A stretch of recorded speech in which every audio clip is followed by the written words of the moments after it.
And how's it going, guys? This is the Common Shooter back at you. Excuse the dog in the background. It's an annoying little ankle biter that never shuts up.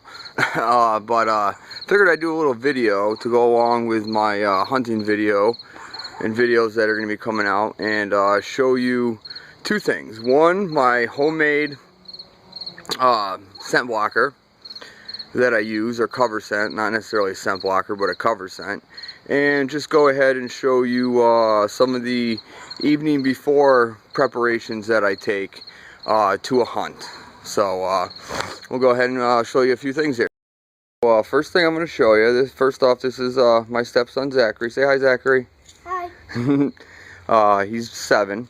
And he's going to help me show this off real quick. This is my homemade cover scent that I make. What it is, it's really simple. It's got a big bucket here. Go ahead and mix that up a little bit, buddy. We got a big bucket, or a garbage can, as you guys can see. And it's filled with a bunch of rotting dead leaves soaked in water. All I'll do is I'll fill that with leaves from the fall before. We'll let this sit out all year, collect rainwater, this, that, and the third. And I'll fill that with a squeeze bottle. What I'll do is I'll have my buddy here, my good helper, he'll mix it all up for me.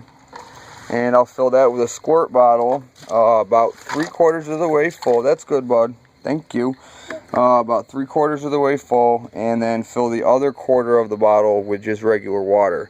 It works great. It's been a success for me throughout many years, and is a lot cheaper than buying those bottles of cover scent that smell exactly like dead, rotting leaves.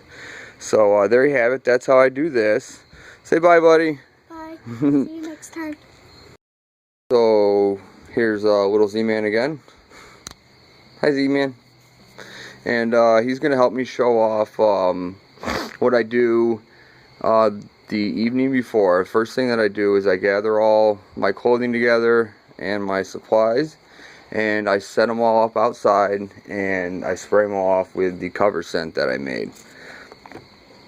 So it being fall, it's pretty chilly in the morning right now. Not too bad, but it does get a little chilly out there. So it's not cold like it would be if we were hunting winter.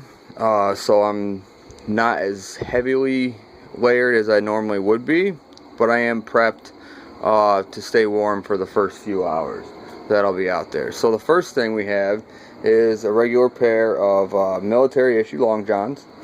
As you guys can see, that'll be the first thing that I put on. Next up is this is actually a new addition, but it's another set of long johns that is in camo, as you guys can see, and mossy oak breakup. Big props to mossy oak. These were gotten at Walmart. If you can see, open them up, Zachary. Kind of flip them inside out a little bit. And as you can see, there's a nice cotton lining on the inside, and this material is very, stretch it out. It's very stretchy, but not too stretchy, and it actually conforms and fits very tightly to the body. Next up, my old hunting pants have got a huge rip in them, so I'm going with these. This is, as you guys can tell, it's old military issue Army fatigues and pants. We dropped something there, Zachary. You want to pick that up? Didn't we explain this yet? Nope, not yet. And this here is a nice, warm, relatively warm shirt. That'll be the first thing that I throw on right there. It's got a nice pocket. One thing I like about that is it still looks good. When you're done hunting, you can go in someplace and you're still dressed reasonable. Alright, next up, right here is a insert liner to another military jacket. And I believe, what is this rated at? Well, it's a liner for a cold weather coat, men's. And I forget what it's labeled at, but that's actually the inside. It's very comfortable, and as you can see, it's got the openings there in the armpits, so it works great and doesn't restrict your mobility whatsoever. And last, as far as the jackets go, this will keep you nice and dry and very well concealed. Go ahead, Zachary, pop those buttons open right here. You get it? Hold on. We got one. And one more here. oh. Got it? There we go. And on the inside of there, we have a nice hood in case it gets a little extra rainy. That is waterproof. It's very comfortable. I've had that for many years, and it's lasted me quite a while. Next up, we have a nice seat. Everybody needs a nice, comfortable seat. I don't have a tree stand. I sit. So if you need a nice, comfortable seat, okay. And right here we have the backpack that sits outside. It's not stocked with as much stuff as it normally would be, as in ammo, things like that. But if we open this up, It actually feels nice in here. What is it? open that right up, Zach. Alright, what we have here is a bag. This is more for cold weather, for letting them hang and season. Field dressing kit, gloves, one pair of hand gloves, and shoulder length gloves with a moist towelette.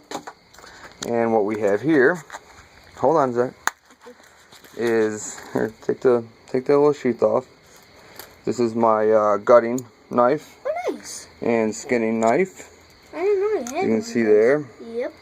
It's a nice buck knife. Oh, nice. Okay, in camo, and on the opposite side we have nice little saw blade and gut hooks. Some of you guys may have seen me talk about this before. Nice. I'm going to pop that back in here. If that fails, we also have this. Fixed blades are always good in case your locking mechanisms don't work. Don't touch. Very sharp. Oh, okay. And this is a sharp. This is kind of a good luck charm. Was passed down. Was actually my grandfather's, then became my father's, and now it's mine. They're more for nostalgia than anything else, but you never know. As far as I'm concerned, if you get something, you can never have too many knives. Next in here we have another knife, just as well. Same thing as the first one we showed you. And Swiss Army knife. Included in the bag that I'll be putting in right before I head out will be some toilet paper, maybe a couple of snacks, things like that.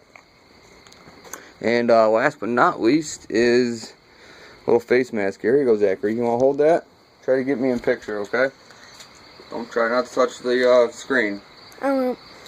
As you can see here, little face mask to keep me camouflaged. I don't like putting camo paint on because it's just a pain to get off, and if you need to go do anything afterwards, I just don't feel like walking around with it.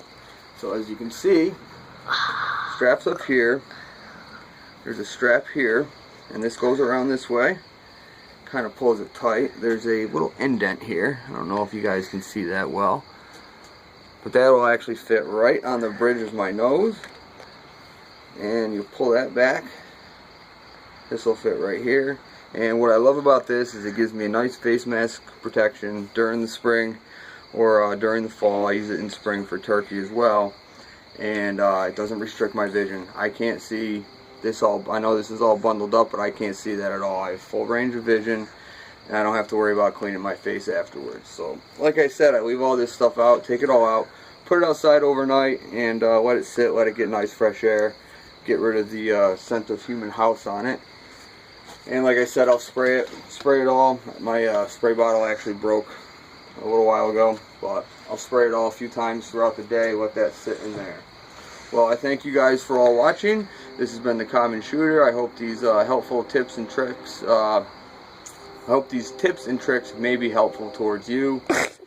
You laughing at me, buddy? Yes. And I look forward to sharing a good hunting video with you tomorrow as I go out and I use all this gear.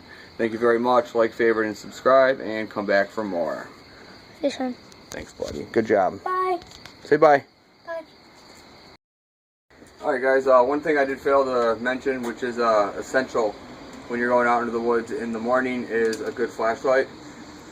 It's got a pretty straight beam to it, which works out well. I can wrap this around my wrist and keep my bow, keep everything real handy, not really have to worry about it, aim it down to the ground. Obviously you don't want to be flashing it around and spook anything.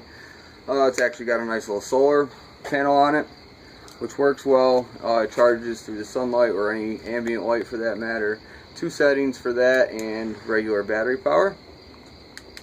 So there you have it. You definitely cannot forget a flashlight, and like I said, solar power. If God forbid you ever get stuck out there in the middle of the woods overnight, you get lost or something, as long as there's some sort of light, sun shining, you'll be good to go. Thank you.